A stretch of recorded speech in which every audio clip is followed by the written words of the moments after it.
Hi there, my name is Philippa Berg, and I'm a real estate agent here in the beautiful Comox Valley. And welcome to my kitchen. I have put together a presentation for you today. It's about 20 minutes, and it's staging to sell in a seller's market. So to give you a little bit of information about me, I've been selling real estate here in the Comox Valley for 16 years. And I moved over from the Lower Mainland about 20 years ago, primarily for lifestyle. And I love it.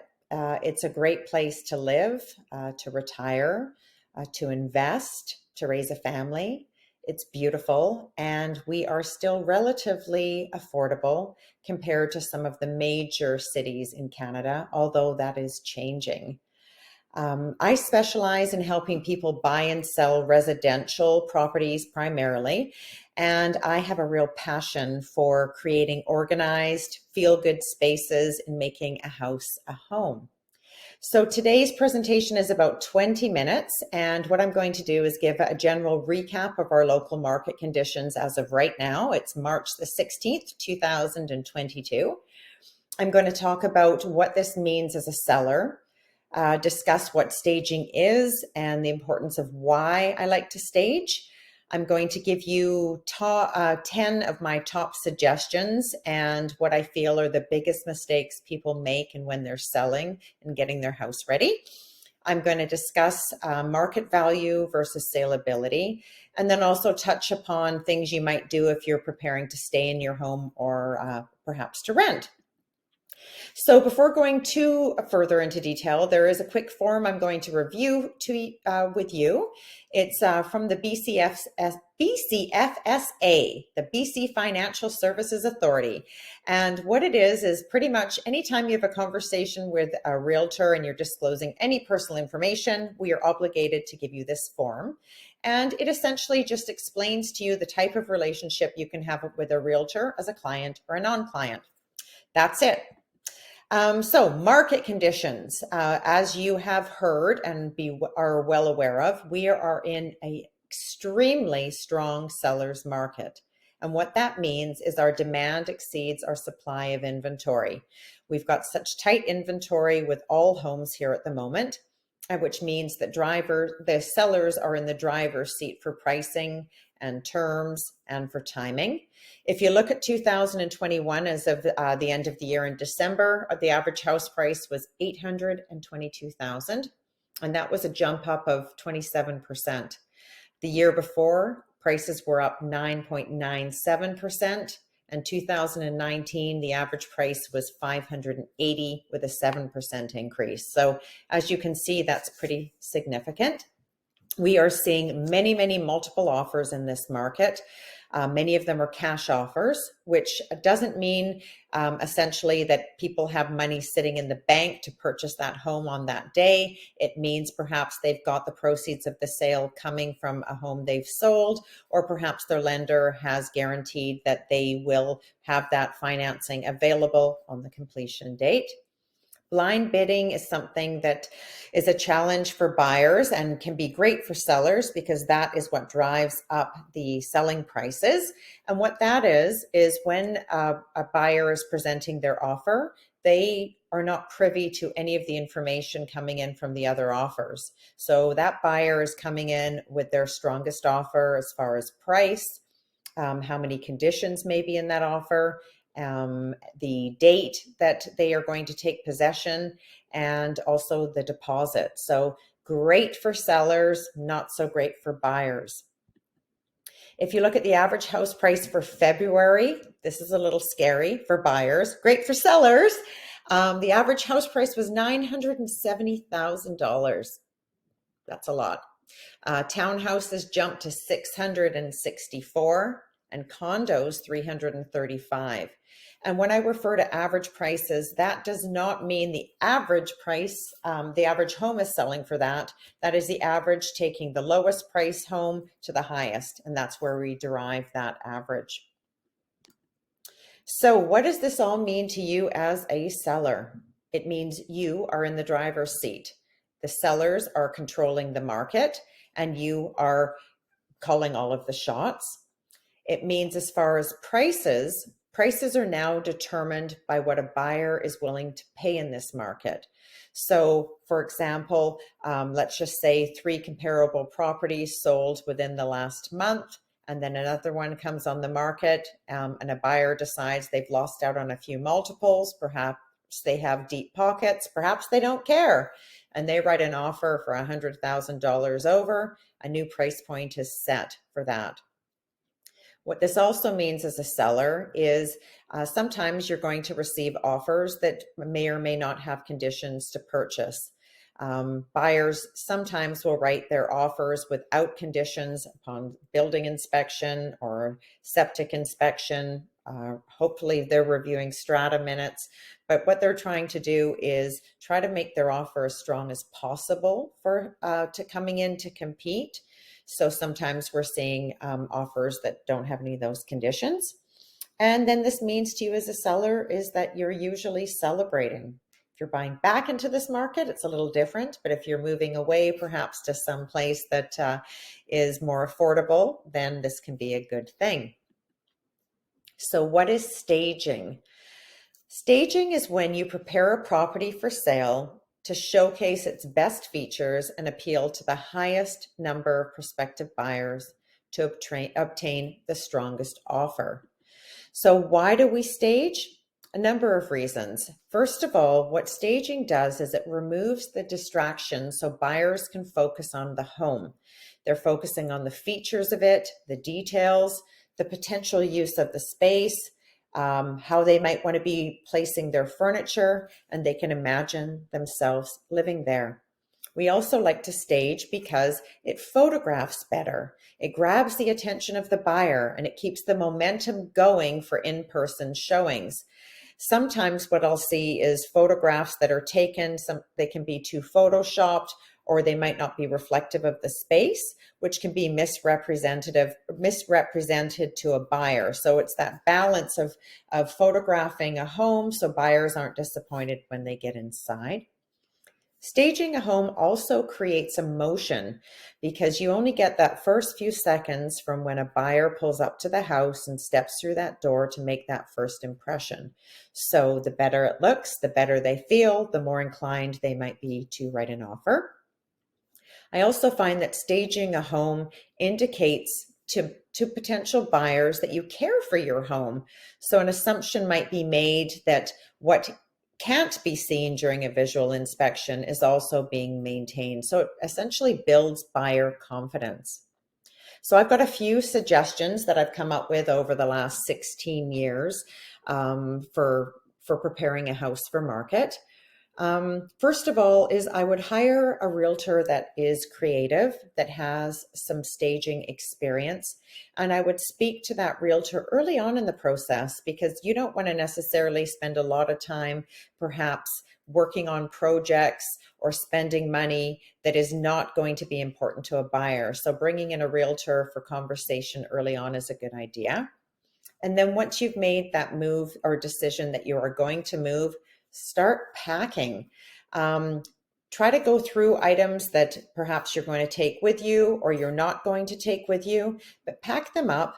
And the best place to store them if you're not using your garage would be the middle of the garage. You want to make sure that the perimeter of the garage is clear so people can have a look at the electrical panel. Maybe they need access into the attic space, and it generally looks tidier. We don't usually photograph garages unless there's a spectacular workroom space in there.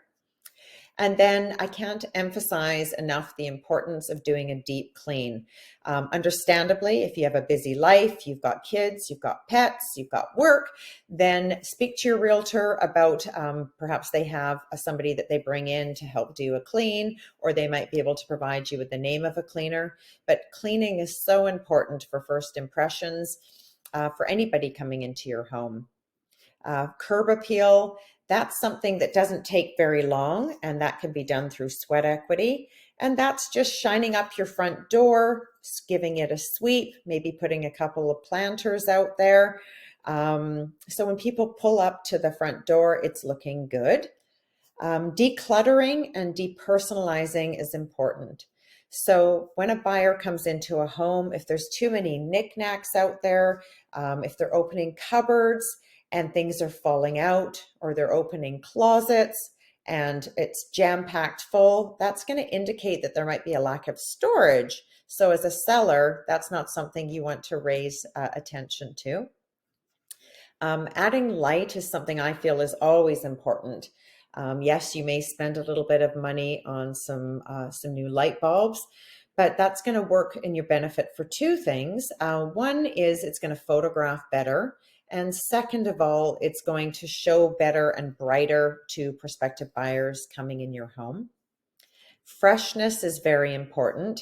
So please do not use those plug-in Febreze air fresheners. They just indicate to a buyer that a smell is being hidden, or they make that smell of the hockey bag or the cat litter box or the stinky dog, even worse. So please don't do that. When you're placing your furniture in your home, obviously the way you live is going to determine where you place your furniture. If you're a big gamer, maybe you've got two big chairs right in the middle of the living room in front of the TV. But when you're selling your home, that's not going to showcase that room best. You want to make sure that you have easy access for people to navigate the space in the room. And also for when the room is being photographed, you want to make sure that it's actually showcasing the focal points of the room, like perhaps a gas fireplace. So furniture placement is really important. And make sure that you get those minor repairs fixed. That doesn't have to cost you a lot of money.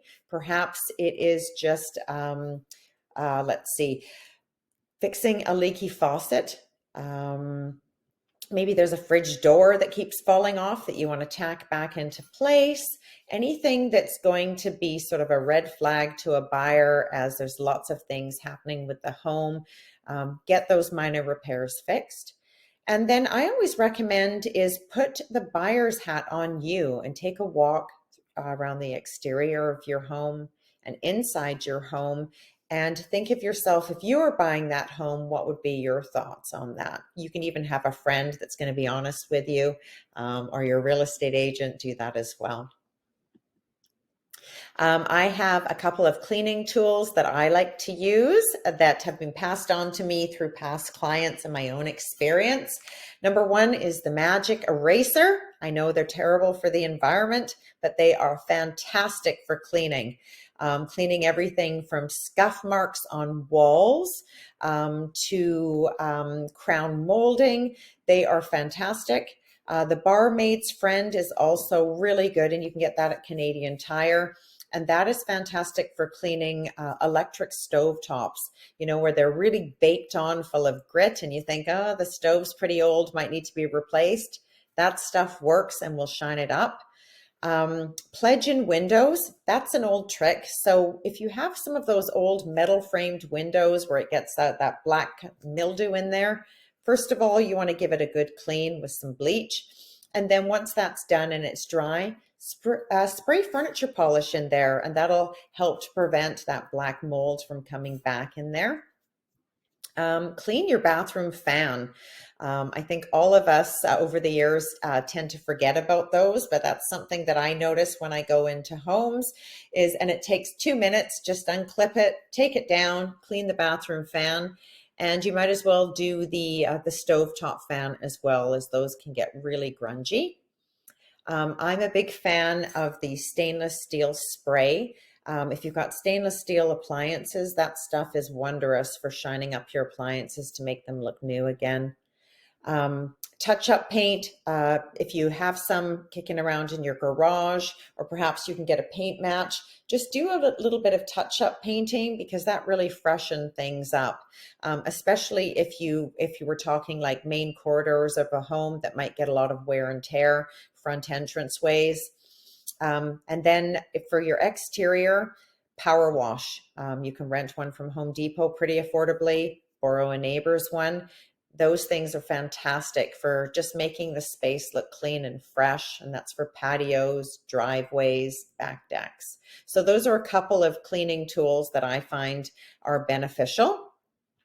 So some of the biggest mistakes that I have seen and continue to see for when people are putting their home on the market, I think it's a really good idea. You're hoping to get that big return of investment for your home. You might as well spend that little bit of time, little bit of money to get the best result and have your home showcased its best. So first of all, do not overlook first impressions. So as you are driving out of your driveway and leaving your home, if you're seeing garbage bins that are falling over in the back of the driveway, pick them up, tuck them away. If you have a whole bunch of recycling kicking around there, again, tuck it away. The front door, maybe you've got an old rickety chair that's been sitting out there that's been gathering dirt, move it out of the way and freshen up your front door. Those are the first impressions. Second of all, do not overlook the importance of cleanliness. And again, you can speak to your realtor to see if they have part of their marketing program, maybe bringing in somebody to clean. Perhaps they roll up their sleeves. I've been known to do it to make sure that the house is clean. Odors can be a real turnoff for a potential buyer. If you're a smoker, really challenging to sell your home as there's a lot of people that have sensitivities to smoke. And then there's odors that maybe we're not aware of. Maybe we've cooked a meal that may not be the best smelling for somebody coming in. Perhaps you've cooked fish, maybe you've made a curry, or perhaps you have a stinky dog in there, a cat litter box, hockey equipment, teenagers. Those are the things that you want to make sure that you air out your home so there's no odors that are going to be a turnoff to make that buyer want to leave. One of the other things I should notice that's not on this sheet is making sure your home is warm enough, especially in the winter. If a home is too cold, buyers are not inclined to stay in there to look in the home. They want to get out because it's too cold. Lack of light, making sure to change out those low wattage light bulbs for high wattage to make sure it's bright for photographs and also for buyers coming in. Get rid of the clutter for sure. Making sure furniture is placed in the right places to provide easy access into the home, to making it appear that the rooms are larger as well. Please make sure you invest in the small fixes of your home. If you don't have tradespeople that can do those things, you can get the name of affordable handy people from your real estate agent. Poor photography. That's important. When you're selling your home, you'll want to make sure that a professional photographer is hired. And the reason being for that, I mean, the iPhones are great. I've used them, is they have access to more of a wide angled lens, which can be good for photographing small spaces like small bedrooms. So you're not just getting the corner of a bed in those photographs. They also have better lighting as well. So professional photography is really important. Drone photography also can capture the exterior of a home in the neighborhood, making sure you move your car out of the driveway, garbage cans tucked away, as I talked about. If you have any rooms that are really bold colored, I'm talking the bright greens, the purples, the blacks. If you've got extra paint at home or you've got the time, it's worth just neutralizing those because they will show so much better for an incoming buyer. And an unkempt yard, making sure that your yard is tidy. You don't have to spend a lot of money or time doing fancy landscaping, but you want to make sure that it shows as move in. Somebody doesn't have to spend a fortune on their landscaping that they may not have expected.